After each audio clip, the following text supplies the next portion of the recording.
Tuhan Yesus kan udah mati, buat apa disembah?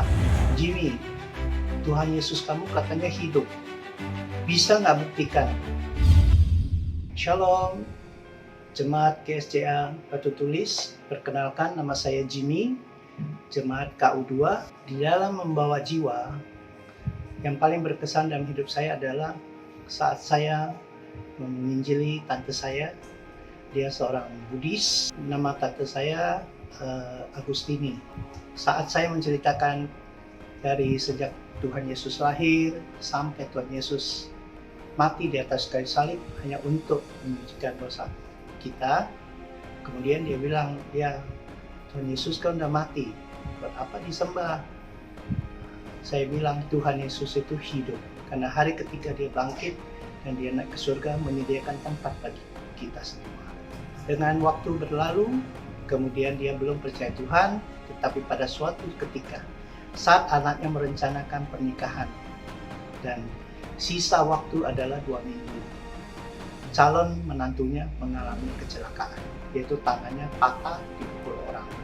Kemudian dia menelpon saya dan bilang, Jimmy, Tuhan Yesus kamu katanya hidup, bisa nggak buktikan anak saya bisa menikah tepat pada waktu karena undangan sudah disebar dan hotel sudah dibuka.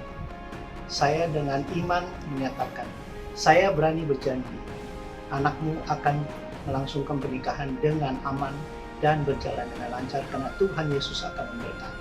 Dan saya memberikan challenge kepada tante saya, jika pernikahan ini berlangsung dengan baik, apakah tante berani untuk menerima Tuhan Yesus sebagai Tuhan dan Juru Selamat pribadi? Dia mengatakan, baik, kalau memang Tuhan bisa buktikan, saya akan menjadi orang Kristen. Tangannya tidak sembuh, tetapi pada saat menjelang pernikahan itu, tangannya sudah mulai bisa digerakkan. Puji Tuhan, setelah itu, selang berapa bulan, dia bilang, sekarang saya sudah menjadi orang Kristen dan beribadah di gereja.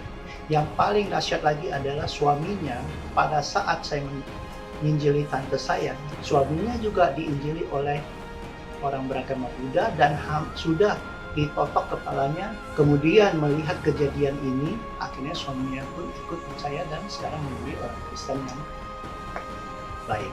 Yang membuat saya begitu yakin dan semangat di dalam menginjili dan membuat jiwa, yaitu sejak saya percaya Tuhan Yesus di tahun 74, Tuhan memakai hidup saya. Dengan heran dan ajaib, saya bisa berdoa untuk mama saya yang non-Kristen, papa saya yang non-Kristen.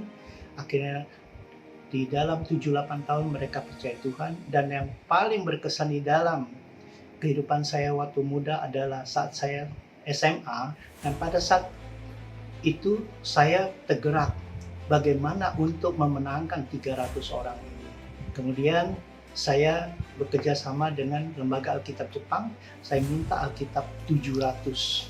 Itu Alkitab Gideon itu saya bawa ke sekolah dan saya bagikan kepada setiap teman-teman saya. Puji Tuhan, berselang selama 10 tahun kemudian, banyak di antara teman-teman saya itu ada yang menjadi hamba Tuhan, ada yang menjadi penginjil, dan ada yang juga menjadi aktivis gereja. Itulah yang membuat saya semakin yakin dan percaya, semakin harus membawa jiwa kepada Tuhan. Karena saya hanya mengingat kasih Tuhan, yaitu kasihilah sesama manusia seperti dirimu sendiri. Bagi jemaat GSCA Batu Tulis, di dalam menjalani penginjilan atau kerinduan untuk membawa jiwa, janganlah kita mengandalkan kekuatan kita ataupun pesimis, tapi kita harus optimis.